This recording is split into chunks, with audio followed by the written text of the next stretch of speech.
मैं अपनी इसी बात को कंटिन्यू करती हूँ कि जिन क्वेश्चंस के साथ, जिन प्रश्नों के साथ हम यहाँ पर आए हैं उसका हम जवाब लें।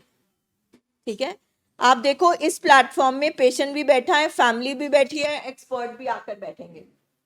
ठीक है, अभी तक फैमिली अपनी तरीके से चीजें छुपाती थी, पर्दे करती थी, सीक्रेट रखती थी। पेशेंट अपना छुपा रहा है, ये छुपन छुपाई चली जा रही है घर में।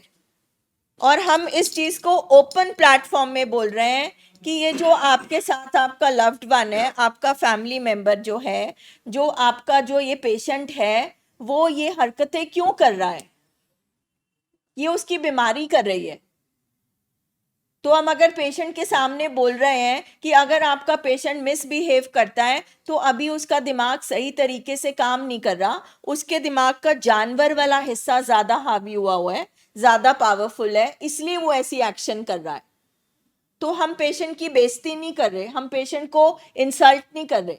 जैसे एक डॉक्टर बताता है कि ये देखो इसके अंदर ना ये ट्यूमर बना हुआ है, ये अल्सर है इसके अंदर, ये इसके पेशेंट की हड्डी टूट गई है, तो आपको एक्सपर्ट आके रोज बोलते हैं इस प्लेटफॉर्म में कि पेशेंट को ब्रेन डिसऑर्डर की बीमारी है।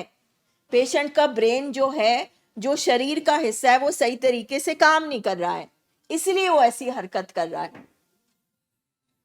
इसमें हम पेशेंट को, इंसान को और बीमारी को अलग बोल रहे हैं कि अब जब इलाज होगा तो उसका जब दिमाग ठीक होने लगेगा तो वो ऐसी बातें करना बंद कर देगा।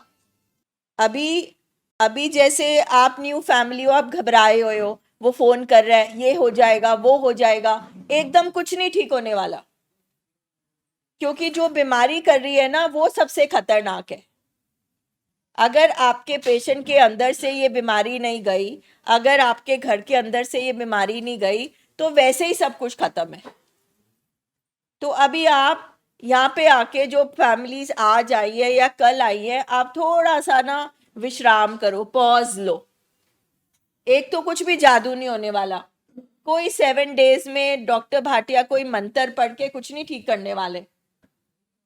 ये एक बीमारी है, एक इलाज का प्रोसेस है, धीरे धीरे सब कुछ होगा।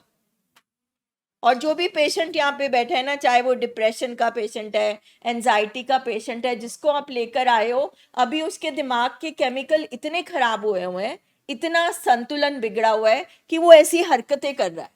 तो दवाइयाँ देके डॉक्टर उसके केमिकल्स को बैलेंस में कर रहा है, उसके दिमाग की जो हालत है ना उसको वो ठीक कर रहा है।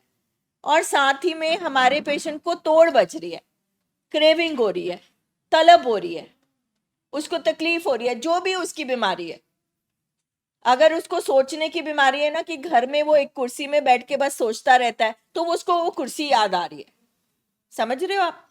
जैसे अल्कोहल के पेशेंट को अल्कोहल याद आ रही है, जो ड्रग्स कर रहा है उसको ड्रग्स याद आ रहे हैं, उसी तरह जिस पेशेंट को नशे की बीमारी नहीं है मगर वो चिंता, वो सोचों का नशा कर रहा है, तो उसको घर याद आ रहा है जहां बैठ के वो सोचता है। तो बीमारी हम सबकी सेम है, कोई सब्सटेंस का नशा कर रहा है, कोई सोच का नशा कर रहा है। ठीक है, आप यहां बैठकर थोड़ा सा आराम से बैठें, थोड़ा सा आप समझने की कोशिश करें कि आपके पास हो क्या रहा है। और सबसे बड़ी बात जो मैंने किया था कि यहाँ पे आके अपना दिमाग थोड़ी देर के लिए बंद कर दे। चाहे हम जितने मर्जी इंटेलिजेंट हो, चाहे हम जितना मर्जी एजुकेटेड हो, चाहे हम किसी मेट्रोपॉलिटन से हो, किसी भी कंट्री से हो, कहीं से भी हो, और ये मान लें कि ये वाली प्रॉब्लम को हम घर में सॉल्व नहीं कर सके बिकॉज ये बीमारी है, बीमारी के लिए हम हॉस्पिटल आए हैं, हॉस्पिटल में डॉक्टर जैसे बोलता है वैसे चले। और ये जो ट्रेनिंग सेशन रोज होते हैं इसमें ज्यादा से ज्यादा बैठे। हमारा यूट्यूब चैनल है द हर्मिटेज, उसमें 3,000 वीडियोस है कम से कम। क्योंकि अगर आपके अंदर तड़प है, पेन हो रही है ना, आपको अगर हल चाहिए तो आप सब कुछ करोगे। इसलिए पेशेंट कमरे में क्या कर रहा है क्या नहीं कर रहा उससे दिमाग हटा लो। अगर पेशेंट ने खाना नहीं खाया कोई बात, पेशेंट नहीं सोया कोई बात, कुछ नहीं होगा उससे। पेशेंट 6 घंटे सोता रहा, उसने चाय भी नहीं पिया, कोई बात नहीं।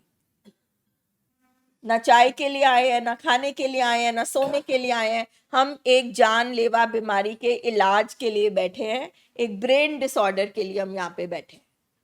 इसलिए अपना ध्यान उसी पे रखो जिसकी वजह से यहाँ पे आए हो।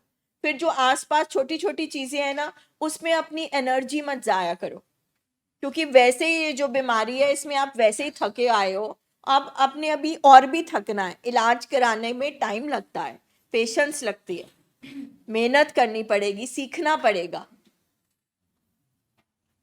ठीक है, तो आप इन चीजों से अभी बिल्कुल मत घबराओ, और डरना तो बिल्कुल बंद कर दो। कम से कम यहाँ पे तो डरना बंद कर दो। कोई बात नहीं, अगर आपका पेशेंट धमकी देता है तो ये सोच के कि ये मेरा बेटा नहीं है, एक जानवर दिमाग बोल रहा है, एक खराब दिमाग बोल रहा है, मेरा बेटा ऐसा नहीं बोल सकता। तो कम से कम उसको रिश्ते से हटकर मरीज मानो। और वो जानबूझ के नहीं कर रहा, मरीज ऐसे ही करते हैं,